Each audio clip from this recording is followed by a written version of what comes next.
Salamat po sa oras ngayong umaga, ma'am. Diretso tayo agad dito po sa naging pahayag ninyo sa katatapos lamang na SONA ng Pangulo. Ano po itong binabanggit ninyo na budol dito sa naging pahayag sa health agenda ni Pangulong Marcos Jr. last SONA? Alin po dong part sa mga nasabi niya, yung sinasabi niyo pong budol? Okay. So yung sinasabi po nating budol kasi ang sinasabi po niyang no balance billing po. Oh, yan na nga ho ba sinasabi natin. Kaya sa mga susunod na SONA ng bangag na yan, huwag na kayong manunood. Wala naman hong kakwenta-kwenta. Yaang zero billing na yan, parang yung 5,500 flood control lang ho yan mga kababayan. 2024, anong sinabi nitong si Marcos Jr.? 5,500 flood control. Meron na daw ho silang nagawa at meron pa silang magagawa. Anong nangyari pagkalipas ng isang linggo? Ayun, buong NCR lubog. Dito naman ho mga kababayan, zero billing sa mga bill sa hospital ng ating mga kababayang mahihirap. Anong nangyari? Wala pa hong isang linggo, meron na hong nagsabi, nabudol ito. Pero bago ho yan mga kababayan, isang like at isang subscribe. Masaya na ho tayo dyan sa mga nahihirapang mag-subscribe. Scan nyo lang ho yung QR code na yan. Especially pag nanonood kayo sa TV. Naku, pagka sa TV, di ba, malaki yung screen. Oh. I-scan nyo lang yan. 100% makakapag-subscribe na ho kayo. Ayun na nga, kagaya ng ating pinangako sa ating mga kasama dito sa PH Update. Mega love shoutout dito kay Ma'am Dolores Abilia. Maraming salamat ho. Mega love shoutout ha. Mega love shoutout. Mega love shoutout dito kay Miriam. Miriam, maraming salamat po madam ha. Maraming salamat. Ma'am Miriam, mega love shoutout. Mega love shoutout din ho dito kay Marie Flores. Ma'am Marie, maraming salamat ha. Mega love shoutout. Ingat ho kayo dyan sa Hong Kong ha. Maraming salamat ho. Mega love shoutout din ho dito kay Portia Walker. Portia Walker, maraming salamat. Mega love shoutout ha. Maraming salamat ho sa pagsuporta sa PH Update. Mega love shoutout din ho dito kay Ma'am Raimi. Ma'am Raimi, more subscriber to come. PH Update, maraming salamat. Mega love shoutout ma'am ha. Talagang itong si madam, laging laging nakaantabay sa PH Update. Ha? Mega love shoutout din ho dito kay Raydeline de la Cruz. Ma'am Raydeline, maraming salamat ho. Mega love shoutout ha. Ingat ho kayo dyan sa Hong Kong. Maraming salamat ho. Mega love shoutout din ho. Siyempre, alangan naman no. Itong si Ma'am Raspberry, suki natin yan dyan, di ba? Maraming salamat Ma'am Raspberry ha. Mega love shoutout. Maraming salamat. Mabuhay ho kayo. Ganda ni Ma'am Raspberry. Nagpalit ng profile picture ha. Mega love shoutout din ho dito kay Fernando Calestino. Sir Fernando, maraming salamat ho ha. Ingat ho kayo dyan sa CA Canada. Mega love shoutout din ho dito kay Ma'am Arizayen. Ma'am Arizayen, naku, naguluhan itong si Ma'am Arizayen doon sa huling reaction video natin. Ang gulo kasi ni Congressman Nicanor Briones. Di ba? Magpapalusot ka pa eh. Oh, yan. Oh, maraming salamat Ma'am Arizayen ha. Ingat ho kayo kung nasaan man ho kayo bahagi ng mundo. Pag-alagala yan eh. Ayun na nga mga kababayan. Yung mga hindi pa napasama dito sa susunod na video na. Ayun na nga. Ito na nga ho nga ba sinasabi natin. Meron ho atang susunod dito kay Sendanya at dito kay Richard Hidarian. Mamaya na ho natin yan. Ito ho muna, ito mainit ngayon sa social media. Ito yung talagang ika nga pinag-uusapan ng ating mga kababayan. Itong balita ng mga nawawalang mga sugarol. Base ho, sa pinaka-latest report ng Tribune, yun daw mga natagpo ang buto-buto, yung pangbulalo dyan sa Taal. Taal bones, useless, no DNA found. Anak ng tokwayari tayo dyan. Nagpakapagod itong si Boying Remulla. Maya't maya yung press briefing niya, press con niya, interview niya sa media. Tapos yan lang ang magiging resulta. Anong nangyari? Yan ba ang dahilan kung bakit yung nakikitahang gawing state witness ngayon ano na rin siya, ngayon suspect na rin, yan si alias Totoy. Yan ang sinasabi ho natin, di ba? Alias Totoy, kumusta na? Balita ko yung mga gustong tumulong sa'yo, sila na ata magpapakulong sa'yo ngayon. Yung sinasabi ko sa'yo. Ano na kumbaga, nabi ka. Teka lang. Na-bait ka, Brad. Nakuha ka doon sa mga bulaklak na pananalita ng mga opisyal ng administrasyon ni Bangag. Mga manloloko yan. Naniwala naman si alias Totoy. Sabi sa kanya yung high-ranking official ng Marcos administrator. Sige, ilabas mo lahat ng pwede mong ilabas. Umamin na yung isa sa mga tauhan niya kasangkot daw di umano diyan sa pagkawala ng mga nawawalang sugar roll na yan. O ngayon, siyempre, pagkatauhan mo yun, alangan naman ikaw, hindi mapupunta sa'yo, di ba? Ngayon, may alam ka din. Hindi natin pwede sabihin, you're not the most guilty, ika nga. May pananagutan ka dito, marami ka nang ilinabas, kumbaga, yang si Atong Ang, di nagsasalita eh. Ikaw, sinindihan mo sarili mo, nagpunta ka sa bahay ng mga buitre at mga ahas. O ngayon, yan ang napala mo. Hindi mapagkakatiwalaan yan. Ang administrasyon na to, mula sa presidente hanggang sa pinakamababang cabinet secretary, walang mapagkakatiwalaan dyan. Papunta sa DOJ, lahat, tourism, walang kwenta ho mga kababayan. Kunyari may nalalaman kayo, itago nyo na lang yan. Bandang uli, kagaya ng ating nanostra, yaang si alias Totoy, malamang sa malamang, mauna pang makulong yan kay Atong Ang. Pustano tayo. Eto na nga mga kababayan, siyempre alangan naman magpatalo. Di ba? Alangan naman magpatalo. Siyempre, alangan namang sabing ganito ni Bonj. Anak ng tokwa, yari tayo dun sa Taal tapos nang sisiran dun. Kailangan may DNA. At meron na. DNA profiles na extract mula sa mga butong nakuha sa Batangas. Natural cemetery yan eh. Ang daming yan sa amin dito. Punta kayo dito. Maraming buto dito. Hukain nyo lahat. I-DNA natin lahat. Anak ng tokwa. Iniyayabang ho nila na meron daw DNA na na-extract sa mga buto-buto diyan sa Batangas Cemetery. Cemetery oh. Ngayon, ano bago? Nakuha nyo sa cemetery yung buto. Ngayon, meron kayo na-show.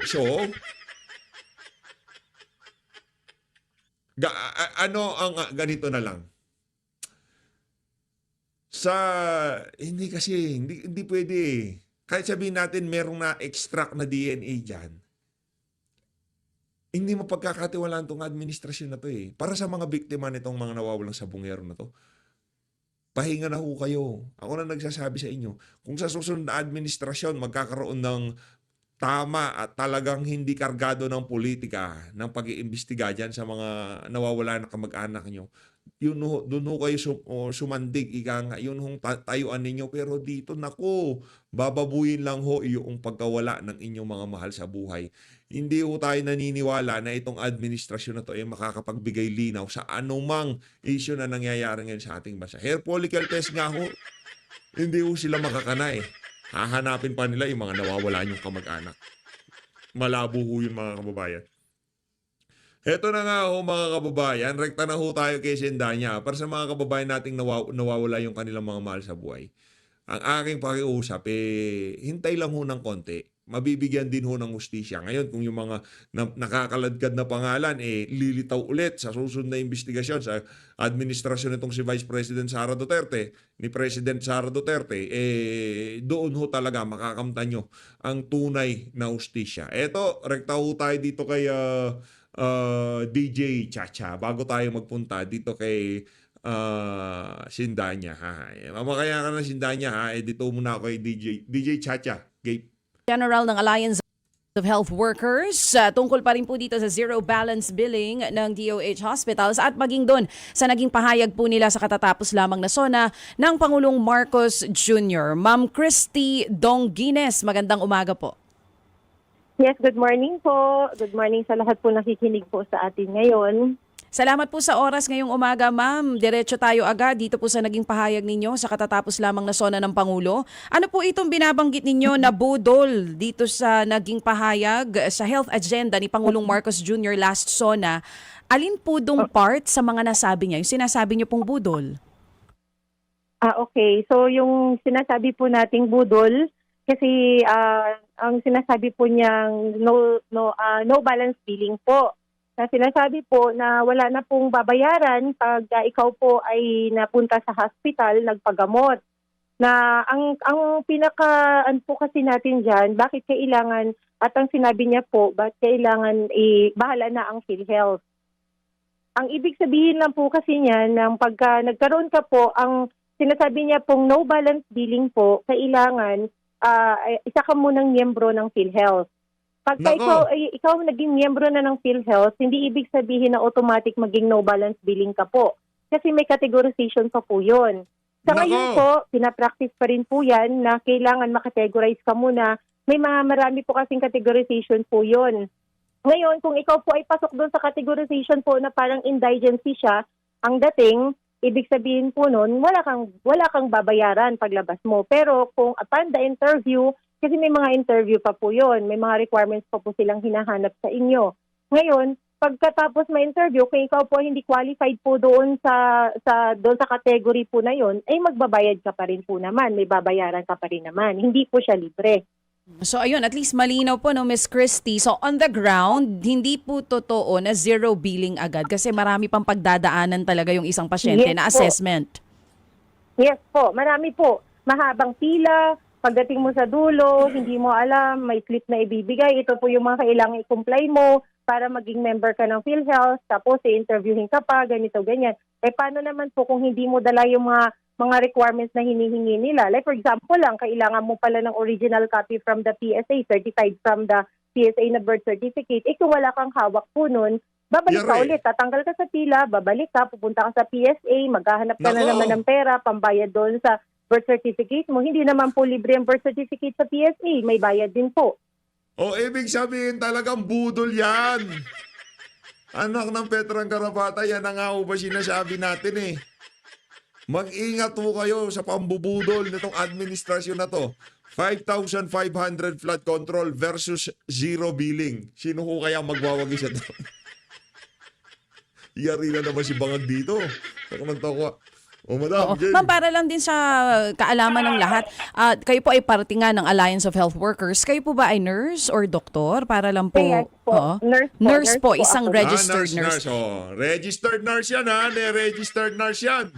Hindi ho yan Talyanista o ensaymada vlogger. Okay? Ano yan? Nurse.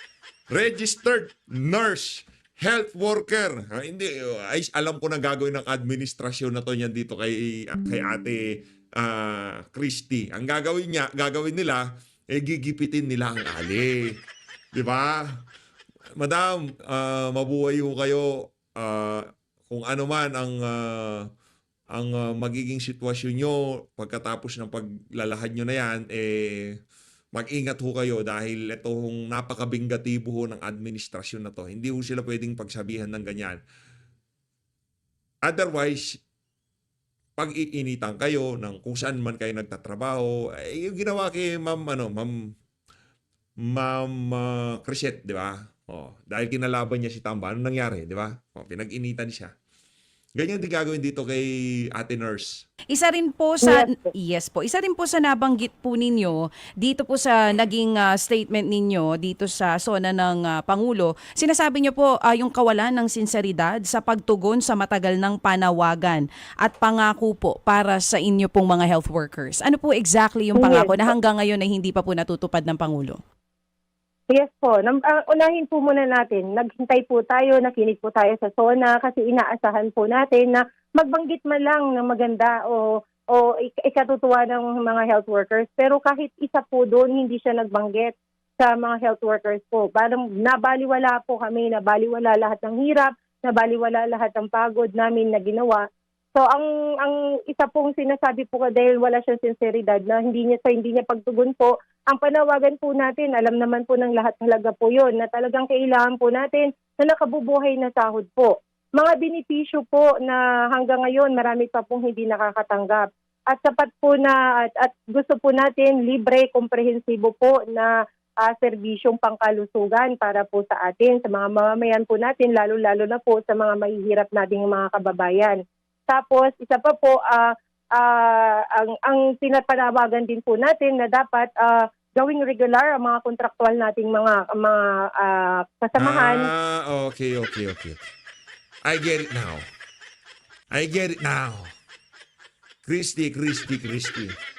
Anyway, kung sinabi mong budol yang ano to, minsan nandiyan kayo sa administrasyon. Pag kay BP Sara, pag issue kay BP Sara, administrasyon kayo. Ngayon dahil patapos na administrasyon, pang-4 na zona niya na to, pumipihit na kayo. Pero last year, hindi sasabihin ni Ate Christian. Sa You know what I mean, right? You know what I mean. O, alam nyo ibig ko sabihin. Alam nyo kung kanino nakaalyado yan. na mga manggagawang pangkalusugan, Ayoko na. tanggalin na po. Pare-pareho lang kayo. Wisit ka. Eto, dito na. Nag-aalit bigla no. Narinig niya lang yung walang masama dun sa mga panawagan niya. Yung tono lang, ng tabas lang ng dila niya. Iga. Tayo dito. Alam nyo namang yun eh. Kayo talaga, oo. Say, eto na ako. Sendan niya. I-quote mo si Pia In Horsbach. the words of Miss Universe 2015, Pia Horsbach, it's both an honor and a great responsibility. Isang napakalaking karangalan po ang mahanay kasama sila Senator Risa Ontiveros at Congresswoman Leila de Lima na tinatarget at hinaharas ng mga followers ni Tubuloy at saka ni Duterte. Anong inaharas target? Tauhan ni Duterte, taga-suporta ni Duterte. Si Tatay Digong nasa daing Netherlands. Kayo pa ang nahaharas sa lagay na yan. Ang kakapal naman ang kapal ng baliko mong bibig, Brad. Walang yaka. Kayo pa ang nahaharas sa lagay na yan. Yung sinusuportahan namin Vice Presidente, gusto nyo i-impeach. Kayo pa nahaharas sa lagay. Ang kapal ng mukha mo, Brad. Anak ng Pedro Carawan. Ang kakapal ng pagmumukha nyo. Di ba, yung Vice President namin gusto nyo tanggalin. Kayo sinampahan lamang ng indirect contempt. Diyan sa Korte Suprema, nag-iiyakan kayo. Nila pong binibiktima ng legal harassment para tumigil magsalita tungkol sa katiwalian, pangulipat at pag-aabuso nila sa kapangyarihan. Lumang kwento na po ito. Wala na bang bagong strategy? Napaka-ironic na makasuhan ng indirect contempt ng mga ito na alam naman natin sa kanilang record sa presinto, wala namang respeto sa rule of law. Malalamin po sila. Wala daw respeto. Hoy! Brad! Officer of the court yan. Anong walang respeto sa rule of law? Kami ang may respeto sa rule of law kasi sinusunod namin. Yung pinaka merong last shot call pagdating dyan sa ating saligang batas. Ang saligang batas, yan yung pinakamataas, di ba? Ang makakahuling mag-e-interpret niyan, ang huling message niyan, hindi kung sino-sino. Ang Korte Suprema. Kaya kami, nasa likod kami, nasa harap kami ng Korte Suprema dito sa isa na to. Hindi namin hahayaan ng mga nasa kadiliman, yung sympathizer ng mga makakaliwa, ang babalahura sa ating mga maestrado at Korte Suprema. Kung kayo na lang makikipagbalagbagang kami sa inyo, itutuwid natin yung mga baluktot nyong pag-iisip. Hindi baluktot na mukha. Matinding kailangan nyo para maituwid yan. Itutuwid natin yung mga baluktot, yung mga baliko nyong pag-iisip. Walang niya kayo. Sila pa talaga ang nagkaso ng contempt. Kung ito ang consequence ng pananagot kay VP Sara Duterte sa kanyang pangulimpat sa kaban ng bayan at pang-aabuso sa kapangyarihan, again, I am at peace. Okay na, at peace ka na. Ikaw yan yung mga hindi pala kompleto na panood natin kagabi. Ayun na nga mga kababayan, kasunod ho ng pagsasalita na yan itong si Sindanya. Eto na si Attorney Yes Yo Topacio. Marami naghihintay dito dito kay ang tawag niya, Mr. Sex Appeal. Ito, pakinggan nun natin si Mr. Sex Appeal. Padre Faura sa harap ng Supreme Court. Oh. Ayan, kasi ganito po yan. Humingi kami ng rally permit para sa harap ng Supreme Court. Opo. Kaya ko yan nangyari. Why? Okay naman sa City Hall ng Maynila. Ang tumutol yung Manila Police Department. Alam niyo ang reason?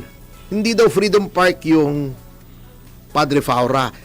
Sabi ko, sana binasa nila yung Public Assembly Act. Ayun. Kaya nga humihingi ng permit, hindi Freedom Park. Ayun. Oh. Kung Freedom Park, di na kailangan ng permit. So, para hindi na lang namin kontrahin yung MPD, ay doon na lang kami sa Freedom Park nag-rally sa Liwasang Bonifacio Opo. bago i-file yung mga petisyon.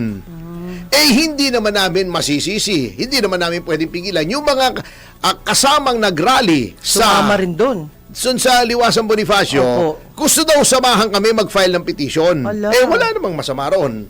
Eh, ang dami nila. Alam nga namang isa kayo sa jeep, wala namang kaming sariling sasakyan. Opo. Naglakad na lang kami. Ah. Then, nagtipon-tipon kami sa harap ng Supreme Court habang nagpa-file, sila nasa labas, nasa loob kami habang nagpa-file ng petisyon. Okay. Oo, hindi kami nag-rally. Opo. Oo. Naglakad lang kayo. Oo, naglakad kami bago naghintay sila ron sa labas. Opo. Oo. Habang naghihintay sila ron, may mga sinabi silang pahayag. So, hindi po kami nag-violate. Ayun. Hindi kami nag-rally. O, nag-file lang kami. Sinamahan nila kami. Ayun. Oo, di ba? Oo, di ba? Noted. Okay. Oo. Anyway, ang dami nang reaksyon sa SONA, Ma'am Oh, Jubes. yes Pero ano ba po. yung sinasabi mo kanina? Yung isang congressman. Oo. Hindi, ako lang naman, sarili ko lang to, attorney. Eh, Although, syempre. matagal ko nang di nakikita si Congressman Briones, Nick Briones. Pero ang akin lang, yung bang tumingin ng game. Let's say, Oo. sabihin na natin sugal yun. Pero nasa cellphone natin eh. Hindi natin maiiwasan na tumingin, di ba? Oo. At saka hindi ko siya nasisisi, ha? Mali ba yun?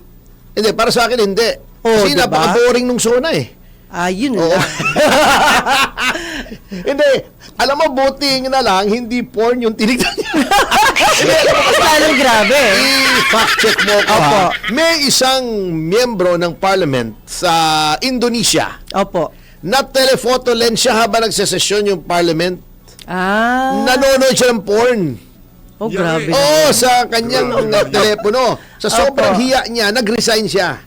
Ayan. Ito naman, hindi naman kailangang mag-resign Mag-resign, si oo. Congressman Briones. Hindi naman porn. At saka sabi naman niya, hindi naman daw siya tumaya. Opo. Na curious lang. Opo, yun. Pero attorney, dapat pakiusapan natin yung mga telecommunication. If ever na bawal yun, tanggalin nila yun sa cellphone natin. Hindi nga bawal eh. Oh, hindi pala Paano bawal eh. tatanggalin? Di ba?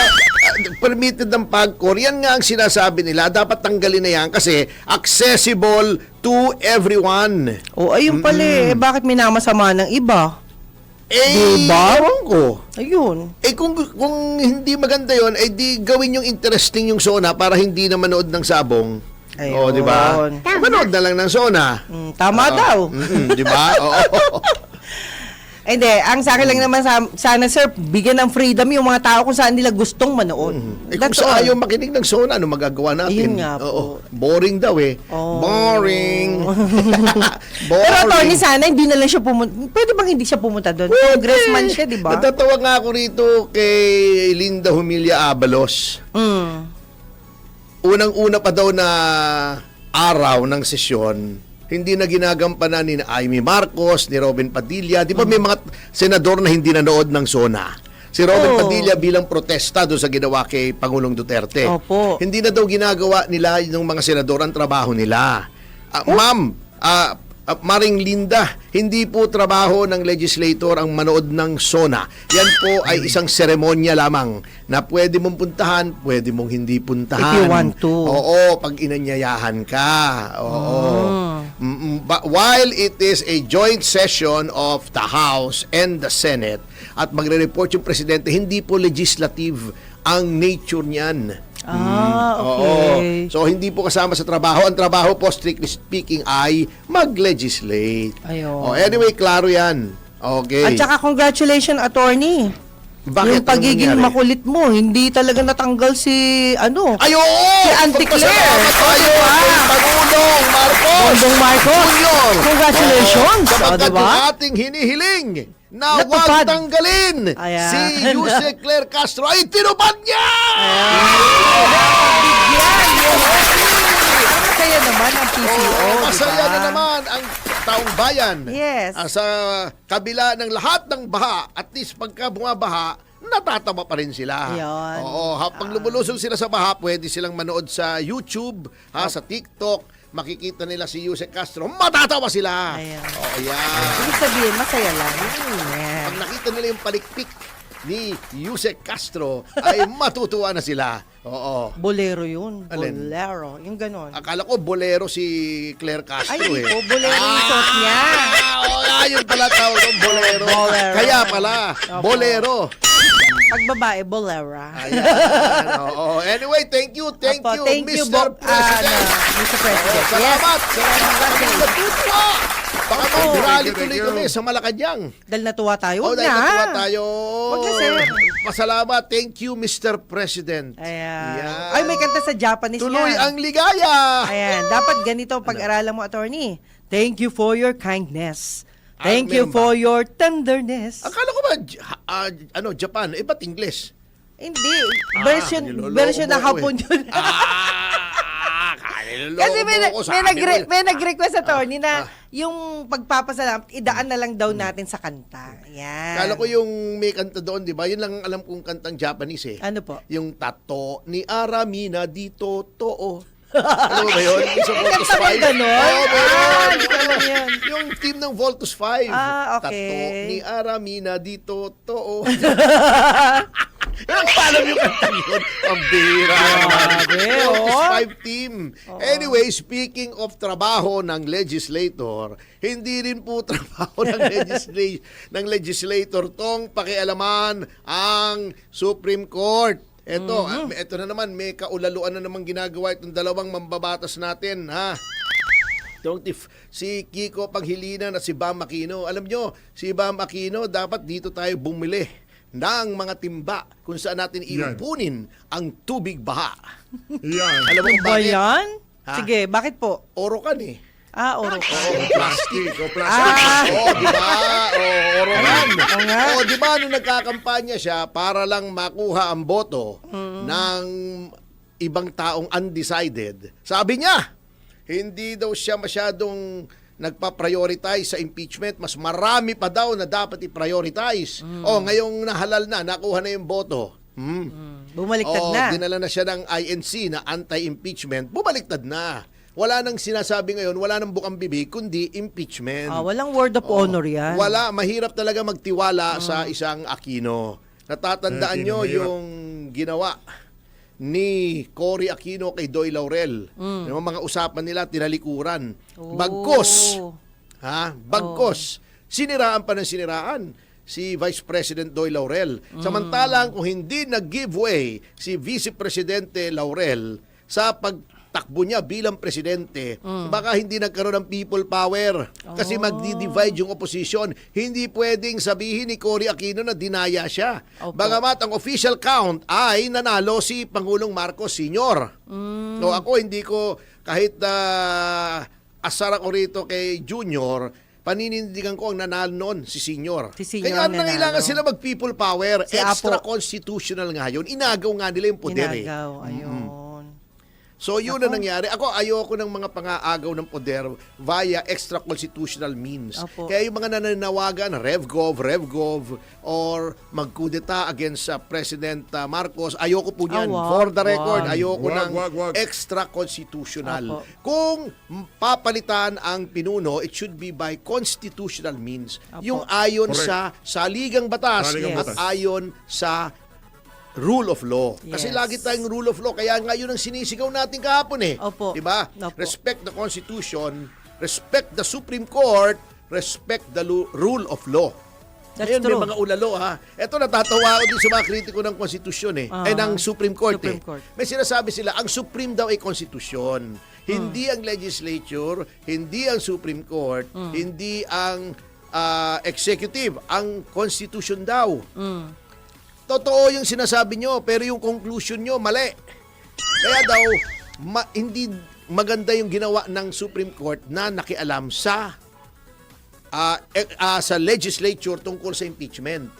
Kung sinasabi nyong ang Supreme ay ang Constitution ang nagbigay ng kapangyarihan Sa kanila. Supreme Court na sila ang mag-determine. Hindi po lamang optional. Ang ibinigay sa Supreme Court ay hindi lamang judicial power. Opo. Na alam naman natin kung anong ibig sabihin ng judicial power. The power to hear and decide actual controversies. Pinalawak pa. Uulitin ko na naman sa mga matitigas ang ulo katulad ni Bam at saka ni Kiko. Judicial power includes duty, obligasyon, katungkulan to determine kung may grave abuse of discretion. Constitution po. Kaya yung sinasabi naman ng mga hindi abogado, katulad ni Risa, ni Tito Soto, na bakit ito pinahimasukan, nakalagay doon sa Constitution. Ito po, napakasimple ng gagawin kong explanation. Kasi baka hindi abot ng utak ng iba. Hindi naman sa ininsulto ko si Risa, pero gano'n na nga. Ay, eto po. Oo.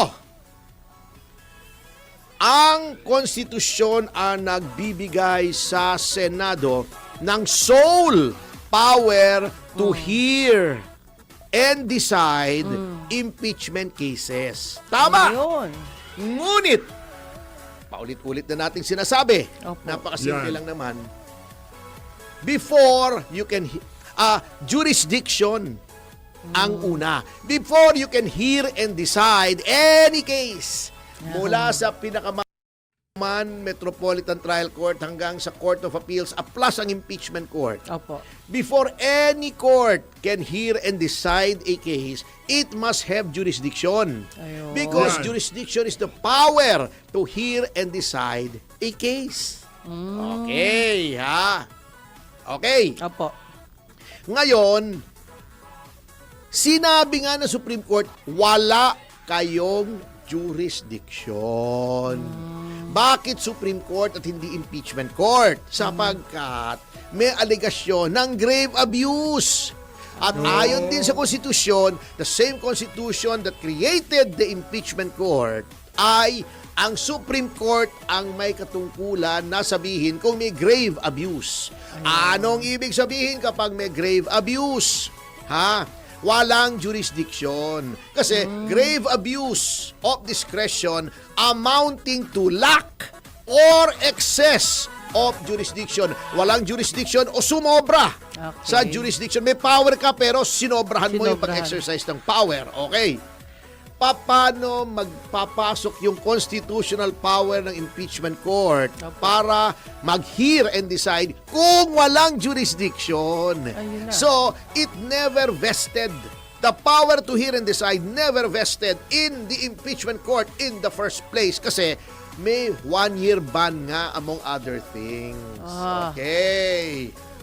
Yun Malinaw, po ah. yun, Miss Ontiveros. Magtanong po kayo sa abogado kasi ang problema, ang pinagtatanungan yung abogado, yung may confirmation bias. Katulad siguro ni Tony Carpio, the feeling niya nasa Korte Suprema pa siya na dapat mangmamaig. Akalapin mo namang sabihin mali daw, factually in error. Bago, dapat daw mag-oral arguments. Bakit dinidiktahan mo Supreme Court? Wala ka na sa Supreme Court. And Mr. Carpio, yung sinasabi ni Larry Gadon na ang Korte Suprema ay tuta ng mga Duterte. Ikaw, Mr. Tony Carpio, noong ikaw ay nasa Korte Suprema, lahat ng boto mo ay pabor dun sa nag-appoint sa'yo. Di ba yung sa Arroyo, yung TRO, kinontra mo dahil ang nag-appoint sa'yo ay, ang kinakampihan Si Panot. mo ay yung si Aquino. Dahil ikaw ay out and out dilawan. Si Tony Carpio, lahat ng boto niyan is in accordance with his political beliefs. Political, hindi sa batas.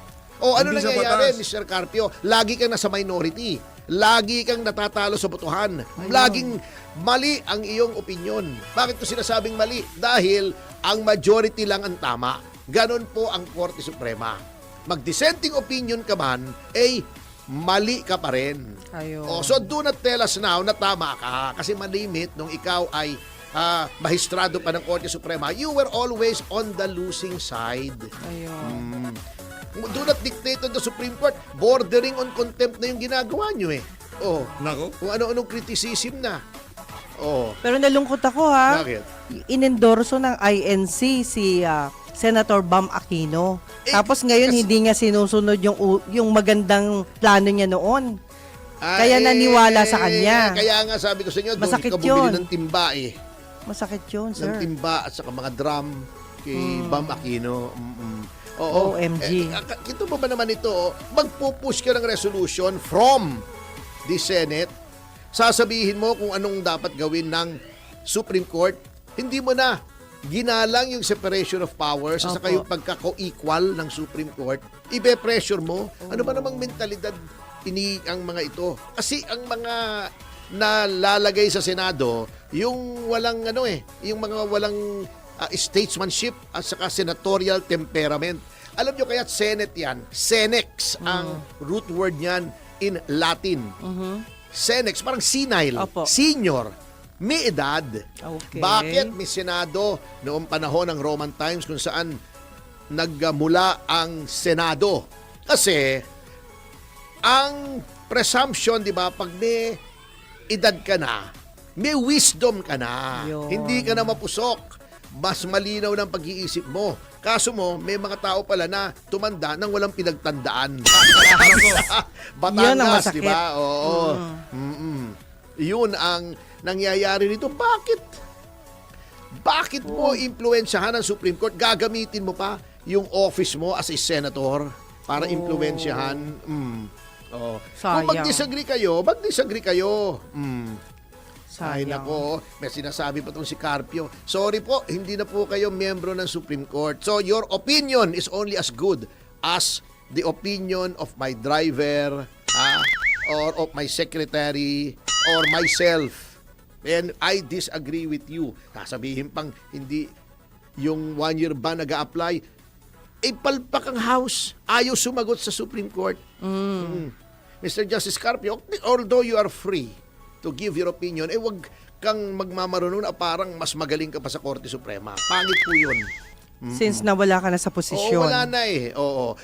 Ang ginagawa mo, you are undermining the very institution that you once served. Tama ba namang... Pangit. Ano yan? Oo.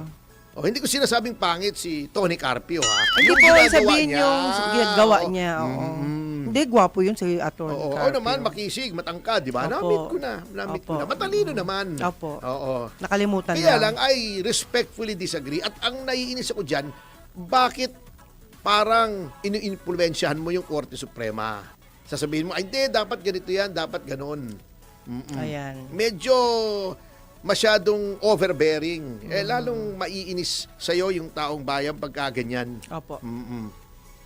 Well, gusto ko rin i-congratulate si Pangulong BBM sa SONA kasi na-focus sa kanya ang attention ng SONA. Hindi, ito nga ang gusto kong sabihin sa SONA, Opo. ha? Opo. Yan, pagpapatuloy natin ang ating pag-aaral mamaya-maya. In-acknowledge na ng ating Pangulo na may corruption. Yun yung Diba? magandang nagawa Sabi niya, hindi ba kayo nahihiya? Yun. Nagpalakpakan naman. Opo, totoo Oh, yun. yung mga ulalo doon, di ba? Hindi ko sinasabi ulalo. Yung karamihan doon, mga ulalo na kontratista. Palakpakan naman.